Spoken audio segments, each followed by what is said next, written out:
बिस्मिल्लाहिर्रहमानिर्रहीम रब्बि इश्रह ली सदरी व यस्सिर ली अमरी वहलुल उक़दतम मिन लिसानी यफ़क़हू क़ौली रब्बि ज़िदनी इल्मा। अस्सलामु अलैकुम स्टूडेंट्स, आज से हम सूरत बकरा की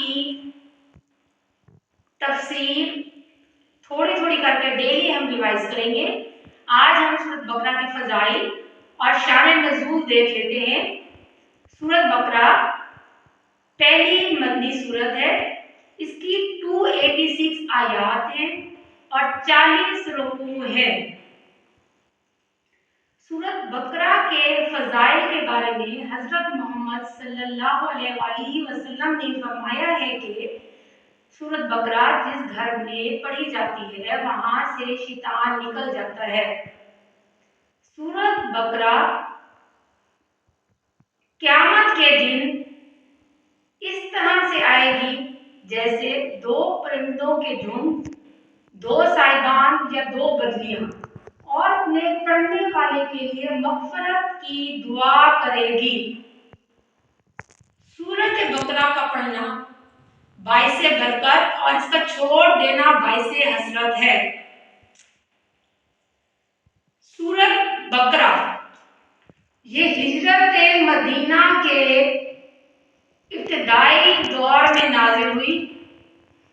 अब जब हजरत मोहम्मद सल्लल्लाहु अलैहि वसल्लम ने अल्लाह ताला के हुक्म से मक्का से मदीना हिजरत की तो सबसे पहला काम जो आप सल्लल्लाहु अलैहि वसल्लम ने किया वो था मस्जिद नबवी का क़याम। पहले मस्जिद नबवी का क़याम किया जहां मुसलमान 5 वक्त जमा होकर नमाज पढ़ते थे और अपने मसाइल डिस्कस करते थे। जो दूसरा चैलेंज जो था मुसलमानों को जो दरपेश आया वो था मुहाजिरीन की आबादकारी।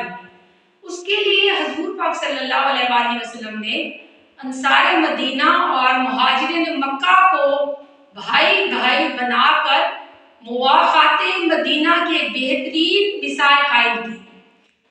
तीसरा मसला था मदीना में नई मुस्लिम रियासत का दिफा। 3 मसाइल थे जिनसे मुसलमानों ने स्टार्ट में चैलेंजेस कबूल किए। अब मदीना में नई मुस्लिम रियासत का क्या वजूद में आ गया, लेकिन मदीना में मुसलमानों को मुशरिकीन मक्का के साथ साथ अब मदीना के मुशरिक कबाइल और मदीना के यहूदियों की मुखालफत का भी सामना करना था। यहूदी जो कि मुसलमानों के पहले से ही खिलाफ थे इस बात पर के कि आखिर नबी सैयदना इसहाक की बजाय सैयदना इस्माइल अलैहिस्सलाम की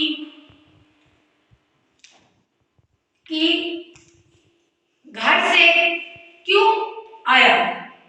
उनकी दुश्मनी का एक सबसे बड़ी वजह ये थी यहूदियों के 3 जो कबाइल थे, मेजर कबाइल मदीना में बनु कुनैजा, बनु कुनैका और बनु नज़ीर थे।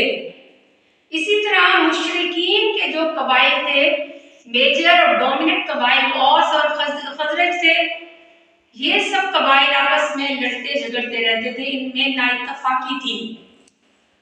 लेकिन हजूर पाक सल्लल्लाहु अलैहि वसल्लम ने यहूदियों को एक इज्तिमाई मफाद की तरफ दावत दी और वो मफाद था मदीना के रियासत का दिफा। उसके लिए आप सल्लल्लाहु अलैहि वसल्लम ने एक मुआहिदा पेश किया जिसकी 3 शराइत थी।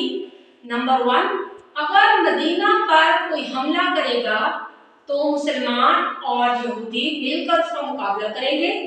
नंबर 2, मुसलमान और यहूद दोनों हिस्सा रसदी अखराजात बर्दाश्त करेंगे। नंबर 3, अगर यहूद या मुसलमान में से आपस में किसी की लड़ाई हो जाए तो हजूर पाक सल्लल्लाहु अलैहि वसल्लम کے حکم کو مانا جائے گا۔